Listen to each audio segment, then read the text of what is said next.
უკრაინაში მიმდინარე ომის 3 წელი საქართველოს პრემიერ-მინისტრმა დღეს საომარი მოქმედებების დასრულების მოლოდინზე ისაუბრა.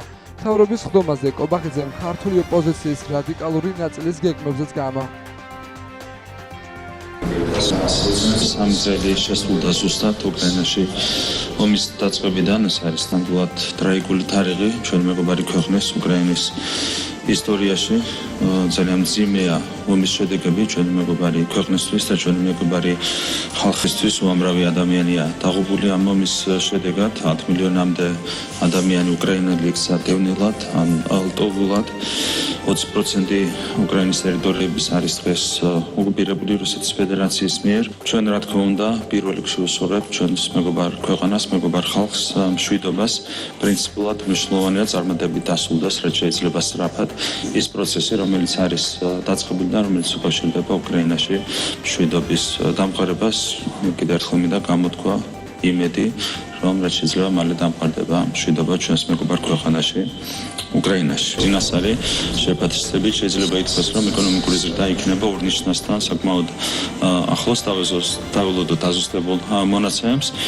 ხედავდით, რომ გარკვეულ სუბიექტებს ჩვენს ქვეყანაში და ქვეყნის გარეთ ჰქონდათ ეკონომიკური კრიზისის ხელოვნურად შექმნის გამოწვევის გეგმა, თუმცა ეს გეგმა რეალურად ჩავარდა. პოლიტიკური ოპონენტები ცდილობენ საპირისპირო მიმართულებით ქვეყნის განვითარების წარმართვას, თუმცა მათ გეგმებს რა თქმა უნდა განხორციელება არ უწევია, მით უმეტეს იმის გათვალისწინებით, რომ ოპოზიციის რადიკალური ნაწილი არის თავიდან ბოლომდე რთულ მდგომარეობაში, რბილად რომ აღვნიშნოთ, პირველად გასული 20 წლის განმავლობაში კოლექტიური ნაციონალური მოძრაობა არ არის წარმოდგენილი საქართველოს პარლამენტში, რაც არის ძალიან მნიშვნელოვანი იმისათვის, რომ შეუფერხებლად განვითარდეს ჩვენი ქვეყნის დემოკრატიული სისტემა. ჩვენ ეს დაპირება მივეცით ქართულ საზოგადოებას, ეს დაპირება შესრულდა იცილად და განვაგრძობთ რა თქმა უნდა ამ დაპირების შესრულებას. რადიკალიზმის გარეშე ჩვენი დემოკრატიული სისტემა ბევრად უფრო სწრაფად განვითარდება. იქნება მთელი ძალისხმევა ამისკენ მიმართული, რომ გქონდეს ეკონომიკური ზრდა იყოს ინკლუზიური და ჩვენ ასევე მოვახდინოთ სამუშაო ადგილების გენერირება და დავასაქმოთ ჩვენი მოსახლეობა. ეს არის უმნიშვნელოვანესი ფოკუსი და პრიორიტეტი ჩვენი მთავრობის. სასახაა რომ ოპოზიციისთვის ეს არ არის იგივე მათთვის პრინციპში საპირისპირო ამოცანა და გეგმა არის პრიორიტეტი. იქიდან გამომდინარე, რომ ეს არის უბრალოდ ვიწრო პოლიტიკური მიზანი. უკრაინაში მიმდინარე ომის 3 წელი საქართველოს პრემიერ-მინისტრმა დღეს საომარი მოქმედებების დასრულების მოლოდინზე ისაუბრა.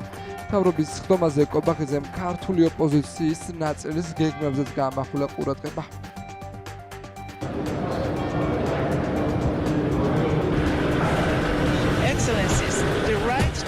3 წლის წინ ამ დღეს დაიწყო რუსეთის ომი უკრაინის წინააღმდეგ, რომელიც კვლავ იწვევს უზარმაზარ ადამიანურ ტანჯვას და საერთაშორისო სამართლის მძიმე დარღვევას.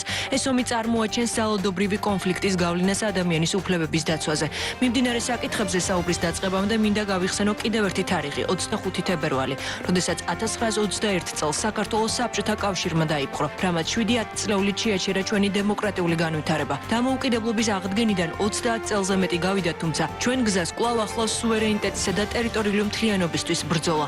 ჩვენი უახლესი ისტორია კვლავ გვიჩვენებს მშვიდობასა და სტაბილურობის გადამწყვეტ მნიშვნელობას შემდგომი განვითარებისთვის. ამ საბჭოსთვის კარგად არის ცნობილი ის უსაფრთხოების და ჰუმანიტარული გამოწვევები, რომელთა წინაშეც საქართველო დგას რუსეთის ფედერაციის მიერ საქართველოს 2 რეგიონის, აფხაზეთისა და ცხინვალის მიმდინარე ოკუპაციის გამო. ეთნიკური წმენდა, ფუნდამენტური ადამიანის უფლებათა უხეში დარღვევები, წამება და მკვლელობა, ასობით ათასი იძულებით გადაადგილებული პირი.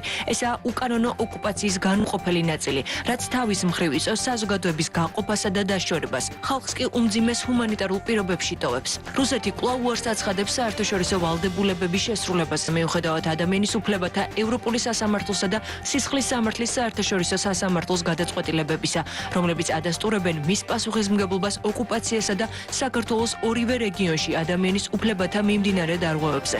ოკუპაციისა და იძულებით გადაადგილებულ პირთა და ლტოლვილთა შინ დაბრუნების უფლების წართმევის ფონზე ოკუპირებულ ოკუპირებულ ტერიტორიებზე ჩატარებული ნებისმიერი ეგრეთ წოდებული არჩევნები უკანონოა და არ გააჩნია იურიდიული ძალა, რადგან ეწინააღმდეგება საერთაშორისო სამართლის ფუნდამენტურ პრინციპებსა და ნორმებს. გაეროს ადამიანის უფლებათა საბჭოში საქართველოსთან თანამშრომლობის შესახებ ყოველწლიური რეზოლუცია განაგრძობს ადგილზე არსებული მძიმე უფლებრივი მდგომარეობის განხილვას და კვლავ მოითხოვს ადამიანის უფლებათა მონიტორინგის საერთაშორისო მექანიზმების შეუფერხებელ და დაუყოვნებლივ დაშვებას ორივე ოკუპირებულ რეგიონში.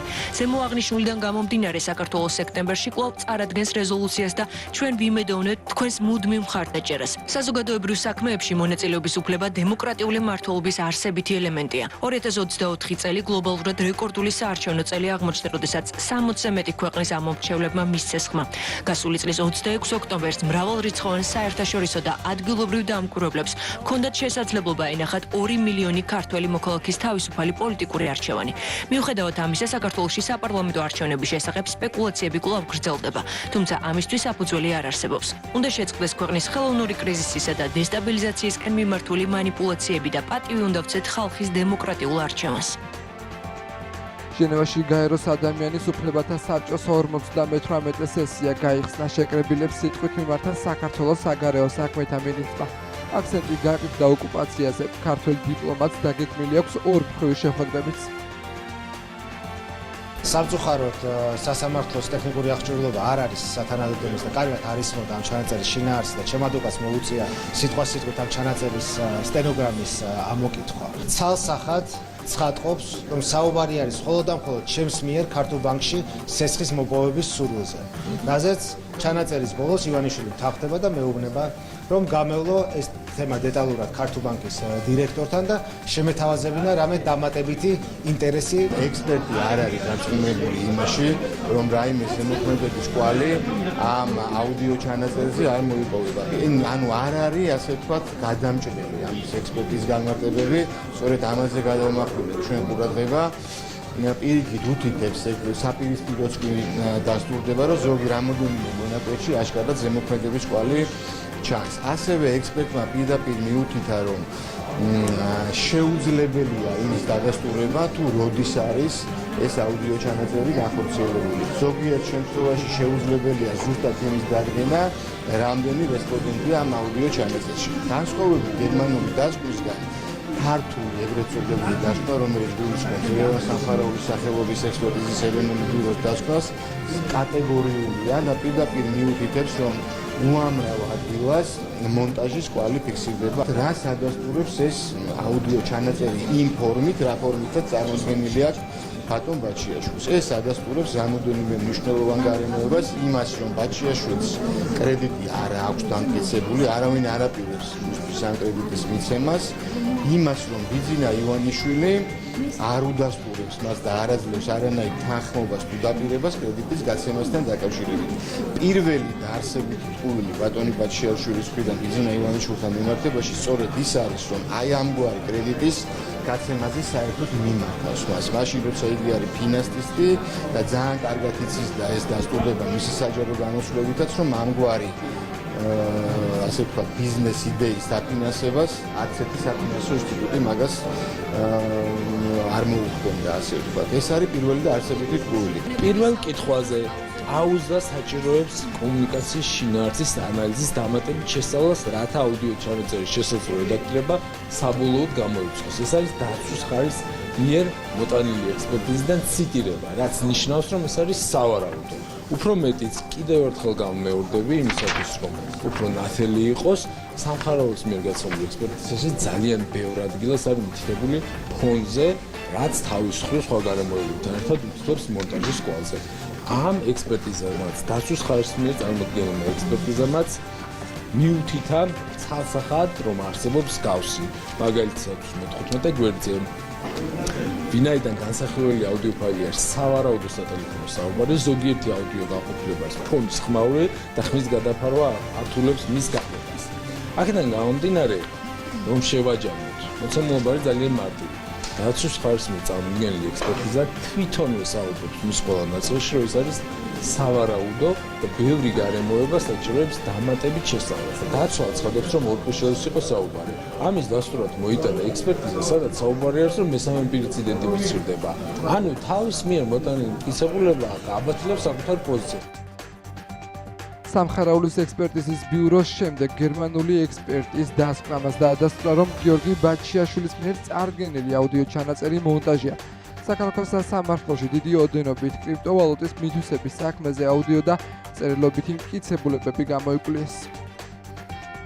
ევროკავშირს აქვს უამრავი თავისი პრობლემა და ალბათ უფრო მეტად იქნებიან დაკავებული საკუთარი პრობლემების მოგვარებით. ეს არის მძიმე ეკონომიკური პრობლემები, თქვენ იცით რომ კრიზისული ვითარებაა დღეს ევროკავშირში, არის მძიმე ტენდენციები ეკონომიკური რეცესიის თვალსაზრისით. ალბათ უფრო მეტად ამაზე უნდა იყვნენ კონცენტრირებული ევროკავშირის უმაღლესი წარმომადგენლები. ეკონომიკა ვითარდება სწრაფი ტემპით, იანვარში გვაქვს კარგი მონაცემები, მიუხედავად იმისა, რომ აქ გარ ადამიანებს ჰქონდათ დავალება რომ რაღაცნაირად შეეფერხებინათ ეკონომიკის განვითარება, მათ ეს გარკვეულწილად მოახერხეს დეკემბერში, თუმცა ვერ შეძლეს იანვარში. იანვარი ჩავხურეთ ჩვენ ძალიან კარგი მონაცემებით, რამდენიმე დღეში გამოქვეყნდება ეკონომიკური ზრდის დაზუსტებული მონაცემები, რაც იქნება ორნიშნა ზრდასთან ძალიან ახლოს და თებერვალში ცოლოდებით ანალოგიურ მაღალ ზრდას. ასე გაგრძელდება ეს პროცესები.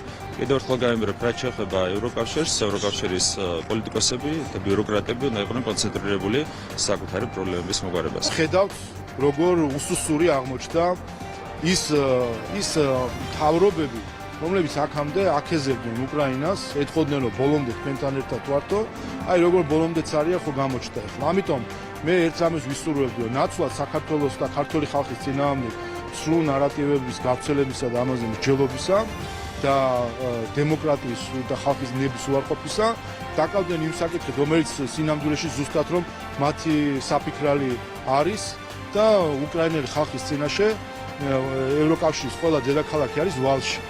და ამ ვალს უნდა გადახვდეს. აკვირდებით როგორ ვითარდება მოვლენები, საუბარია სამშვიდობო მოლაპარაკებებზე და თავისი ადგილი ვერ უპოვია ევროკავშირის დედაქალაქების წარმომადგენლებს. განსაკუთრებით ამაში პოსტსაბჭოთა პოლიტიკოსები გამოირჩევიან ხოლმე. თუ აღმოჩნდა, რომ თურმე ერთადერთი რაშიც ისინი მაგრები ყოფილან, ეს არის სხვისი წაქეზება რაღაც ქმედებებზე, საქმეზე რომ იდგება, აღმოჩნდა, რომ ზურგის გამაგრება არ შეუძლია.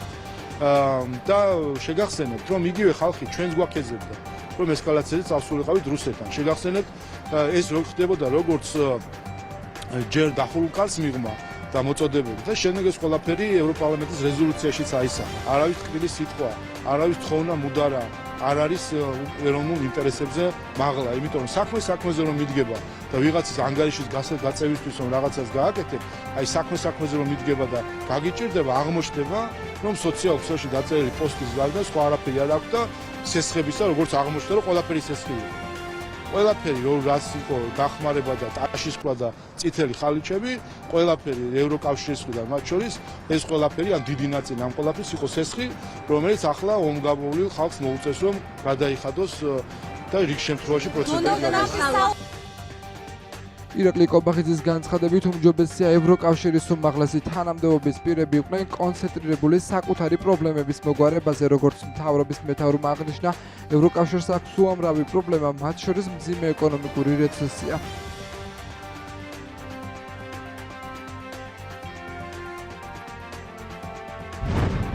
უკრაინის ომის მესამე წლის თავზე საქართველოს ხელისუფლება შეუძლია თამამად გაუსწოროს თვალი ქართულ ხალხს, ვინაიდან ჩვენი ღირებულებების პრინციპებისა და რწმენის ერთგულნი დავრჩით. ამიტომაცაა, რომ გასული წლის ოქტომბერში მეოთხე დაგვირჩიეს ხელისუფლებაში. ეროვნული ინტერესები ჩვენი ხელისუფლებისთვის წარმართავი პრინციპია, რომელიც დამოუკიდებლობისა და სუვერენიტეტის დაცვას, ქვეყნის გამთლიანებას და ხალხის კეთილდღეობის გაუმჯობესებას მოიცავს. ამგვარად ჩამოყალიბებული ეროვნული ინტერესები ამავე დროს ჩვენი საგარეო პოლიტიკის ქვაკუთხედია. სწორედ ეროვნული ინტერესების ამგვარი გაგება ედო საფუძვლად ყველა იმ გადაწყვეტილებას, რომელიც უკრაინის ომის დაწყებამდე და დაწყების შემდეგ მივიღეთ. მივყვეთ ბოლო წლების ძირითად თარიღებს, რათა გავიხსენოთ თუ როგორ განაპირობებდა ჩვენი ეროვნული ინტერესები საქართველოს საგარეო კურსს. ჯერ კიდევ მანამ, სანამ რუსეთი უკრაინაში შეიჭრებოდა, საქართველოს პარლამენტმა მიიღო რეზოლუცია უკრაინის შესახებ, რომელშიც ომის დაუშვებლობაზე იყო საუბარი და რომელიც ყველა მთავრობას მოუწოდებდა თავი შეეკავებინათ ვითარების ესკალაციისგან. 3 წლის წინ მიღებული ეს რეზოლუცია კარგად ეხმიანება ამერიკის შეერთებული შტატების დღევანდელი ადმინისტრაციის მოსაზრებებს, რომლებიც მშვიდობის ქვაკუთხედადაა მოაზრებული. ომის დაწყების შემდეგ საქართველოს მთავრობამ სრული სოლიდარობა გამოუცხადა უკრაინელ ხალხს. ვიყავით თანაავტორი და ხელმომწერი ყველა საერთაშორისო პოლიტიკური და სამართლებრივი დოკუმენტისა, რომელიც რუსულ აგრესიას გმობდა. გამოვრიცხეთ რუსეთზე დადებული საერთაშორისო სანქციების გვერდის ავლის ნებისმიერი მცდელობა. მივაწოდეთ ჰუმანიტარული დახმარება უკრაინას. შევიფარეთ 10,000-ობით უკრაინელი ლტოლვილი ოკუპირებული ტერიტორიები და დევნილ ჩვენს 300,000 იძულებით გადაადგილებულ პირთან ერთად.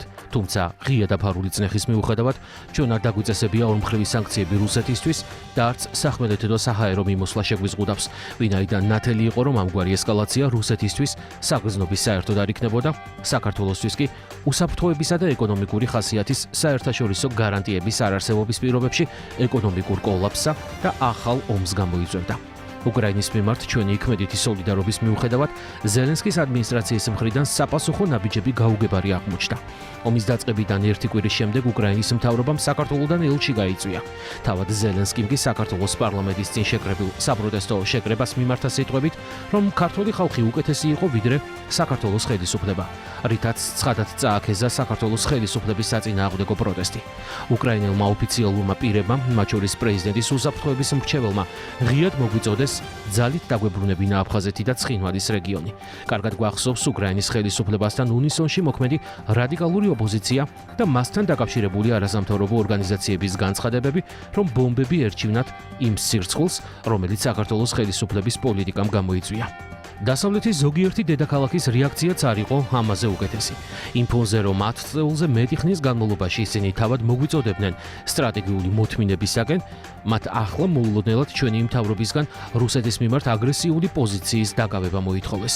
მიუხედავად იმისა, რომ ამგვარი პოზიცია განმეორებითი სამხედრო კონფლიქტის მომაკვდინებელ საფრთხეს შეიცავდა და ეს ყველაფერი ხდებოდა რაიმე სახის უსაფრთხოების გარანტიისა თუ ეკონომიკური სოლიდარობის შემოუთავაზებლად. უკრაინის ომის პირველი დღეებიდანვე საქართველოს მოუწია გაეძლოს საშინაო და საერთაშორისო წნეხისათვის, რათა თავიდან აგვერიდებინა რუსეთთან კონფლიქტში ჩაბმა. 2022 წლის ზაფხულში საქართველოს უარი უთხრეს ევროკავშირის კანდიდატი ქვეყნის სტატუსზე, მიუხედავად იმისა, რომ ჩვენ ყოველთვის მოწინავე ქვეყანა ვიყავით აღმოსავლეთის პარტნიორობის ფორმატში ევროკავშირის ყველა ინდიკატორის მიხედვით და დღემდე ვრჩებით ბევრი ნიშნით მოწინავე ქვეყნად ევროკავშირის ყველა კანდიდატ სახელმწიფოს შორის. ამ გადაწყვეტილებამ რადიკალური ოპოზიციისა და უცხოეთიდან დაფინანსებული არასამთავრობოების მიერ მართული პროტესტის ტალღა გამოიწვია. 2023 წლის და შემდეგ 2024 წლის გაზაფხულზე უცხოური გავლენის გამჭვირვალობის კანონის მიღების გაპროტესტების საბაბით რადიკალური ოპოზიციისა და უცხოეთიდან დაფინანსებულ არასამთავრობოებს მიეთითად მოეწყოთ ძალადობრივი დემონსტრაციები ხელისუფლების წინააღმდეგ. ასევე დაიწყო ორკესტრირებული საერთაშორისო კამპანია საქართველოს ხელისუფლების დისკრედიტაციის მიზნით. 2024 წლის ოქტომბრის საპარლამენტო არჩევნების შემდეგ რადიკალურმა ოპოზიციამ უარი განაცხადა პარლამენტში შესვლაზე იმ საბაბით, რომ არჩევნები გაყალბდა, მიუხედავად იმისა, რომ მეუთოოდილის საბოლოო მოხსენება არაფერს ამის მსგავს არ შეიცავდა. ხელისუფლების საწინააღმდეგო პროტესტი კიდევ უფრო ძალადობრივი გახდა, ხოლო დასავლეთის ზოგიერთი მთავრობის მხრიდან ამ ძალადობის შეფასება გამაუგნებელი აღმოჩნდა, ვინაიდან მათ მშვიდობიანად მოიხსენიებდნენ, ხოლო საქართველოს მთავრობის ლეგიტიმურ რეაქციას ძალადობრივს უწოდებდნენ. როგორც ქვეყნის შიდა რადიკალების, ასევე მათი უცხოელი მფარველების მხრიდან გამუდმებული წნეხის მიუხედავად საქართველოს ხელისუფლებამ მოახერხა დანაღმულ ველზე ქვეყნის მშვიდობიანი გაყვანა. ახლა დანამდვილებით შეიძლება ითქვას, რომ ერთადერთი ორიენტირი, რომელმაც საშუალება მოგვცა ჩვენი ქვეყანა სწორი მიმართულებით წაგვეყვანა, იყო ჩვენი ხალხის სიბრძნეში რწმენა და ეროვნული ინტერესების ერთხულება. 2009 წლის მარტში რუსეთის მიერ საქართველოში შემოჭრიდან სულ რამდენიმე თვეში ამერიკის შეერთებული შტატების სახელმწიფო მდივანმა ჰილარი კლინტონმა თავის რუს კოლეგას სერგეი ლავროვს გადატვირთვისთვის სიმბოლური ღილაკი გადასცა. მომდევნო წელს ამერიკელმა და დასავლელმა სამხედროებმა, მათ შორის უკრაინის შერაღებულმა ძალებმა, მონაწილეობა მიიღეს მოსკოვში გამარჯვების დღის აღნიშვნაში. საქართველო მიგდებული აღმოჩნდა. დასავლეთში ეს სამარცხვინო ფაქტი ვერც კი შენიშნეს, მაგრამ საქართველომ საჭირო გაკვეთილი მიიღო. როდესაც ქართულმა უცნებამ 2012 წლის ოქტომბერში არჩევნებში გაიმარჯვა, საქართველოს ახალმა ხელისუფლებამ სუვერენიტეტის დაცვისთვის ზრუნვა დაიწყო და წარმატებასაც მიაღწია ეროვნული ინტერესების დაცვაში. ეროვნული ინტერესები უფრო მაღლა დავაყენეთ, ვიდრე საერთაშორისო სოლიდარობის ნებისმიერი ყალბი ფილოსოფია, რომელიც ჩვენ მანამდე უკვე გამოცდილი ჰქონდა, როდესაც საბჭოთა ოკუპაციის 10 წლებში საქართველოს ეროვნული მისწრაფებები კომუნისტური ინტერნაციონალის პროლეტარული სოლიდარობის სახელით ითრგუნებოდა. ამის მსგავსად ბოლო რამდენიმე წლის განმავლობაში გვიბიძგებდნენ იქითკენ, რომ ჩვენი ეროვნული ინტერესები ახალი ფსევდოლიბერალური ინტერნაციონალის გაუგებარი მოთხოვნებისთვის დაგვექვემდებარებინა. ეს არ მოხდება მით უმეტეს ქართული ოცნების მმართველობისას. ადამიანთა სიცოცხლესა და ბედნიერების გაფრთხილება და არა მათი განადგურება არის კარგი ხელისუფლების უპირველესი და უმთავრესი მიზანი. პარლამენტის თავმჯდომარე სოციალურ ქსელში თომას ჯეფერსონის სიტყვებს აქვეყნებს. შაულ პაპუაშვილი უკრაინაში მიმდინარე ომსა და საქართველოს ხელისუფლების ნაბიჯებს აჯამებს. რა პოზიციებსაც ვაჟღერებდით, ცხადია ვართ იგივე პოზიციებზე, ჩვენ ვართ თანამიმდევრულები. ახლა ვფიქრობთ, რომ საქართველოს სანქციებიდან დაუწესოს რუსეთს? ჩვენ ვფიქრობთ, რომ აუცილებელია მსოფლიო მშვიდობის დამყარება. კონკრეტული კითხვა დავსვიდა, რომ მიპასუხოთ, უნდა დაუწესოს თუ არა საქართველოს სანქციები. თქვენი მოთხოვნა იყო ეს. დარწმუნებული ვარ, რომ ბევრად უფრო დიდი უნდა ყოფილიყო საქართველოს როლი უკრაინის დახმარების საქმეში. იქნებოდა ეს ჰუმანიტარული, იქნებოდა ეს დიპლომატიური მხარდაჭერა თუ სხვა სახის მხარდაჭერა. როგორი შემოტევა მიდიოდა საქართველოს ხელისუფლებაზე, უამრავი შეურაცხყოფა, ცილისწამება, მუქარები, რომელიც დღესაც გრძელდება. თუმცა ჩვენი ქვეყნის მოსახლეობასთან ერთად დავდექით ძალიან მტკიცედ, არ შევერთით სანქციებს, რომელიც იქნებოდა დამანგრეველი საქართველოს ეკონომიკისთვის. რა თქმა უნდა, მეორე ფრონტის გახსნა შეიძლება სახელმწიფოებრიობა დაგვეკარგა საერთოდ. რამხელა შემოტევა იყო იმ უსამშობლო რადიკალების მხრიდან თუნდაც, რომელიც გარედან ფინანსდებოდა. იყო უდიდესი ზეწოლა სხვადასხვა ფორმატით, სხვადასხვა კუთხით, ქვეყნის შიგნიდან, ქვეყნის გარედან პირველ რიგში, რომ საქართველოს დაეკავებინა უკიდურესად კონფრონტაციული პოზიცია რუსეთთან მიმართებაში. ეს ყველაფერი არა მარტო დიდი ეკონომიკური პრობლემებით, ასე ვთქვათ, აისახებოდა საქართველოში, საბოლოო ჯამში დამთავრდებოდა რუსული აგრესიით. აქედან გამომდინარე, რა თქმა უნდა, ეს იყო ერთადერთი სწორი პოზიცია, რომლის გამო ამდენი წლის განმავლობაში საქართველოს წინააღმდეგ ესეთი აღვირახსნილი შეტევა არის, ეს სამწუხაროდ დღესაც გრძელდება. 3 წლის თავზე ყველამ კარგად ნახა, რომ ეს სპექტაკლები უნდა დამთავრდეს. სპექტაკლები, რომელსაც უწყობდნენ საზოგადოებას და რომლის მეშვეობითაც 3 წლის თავზე ჩვენ მივიღეთ სამწუხაროდ ის, რომ უკრაინაში არის დაღუპული 100,000-ობით ადამიანი, ტოლვილი მილიონობით ადამიანი, განადგურებული ინფრასტრუქტურა, დაკარგული ტერიტორიები. იმედი გვაქვს ჩვენ, რომ სწორედ შეერთებული შტატების დიდი როლის შესრულებით უკრაინაში მშვიდობა აღდგება.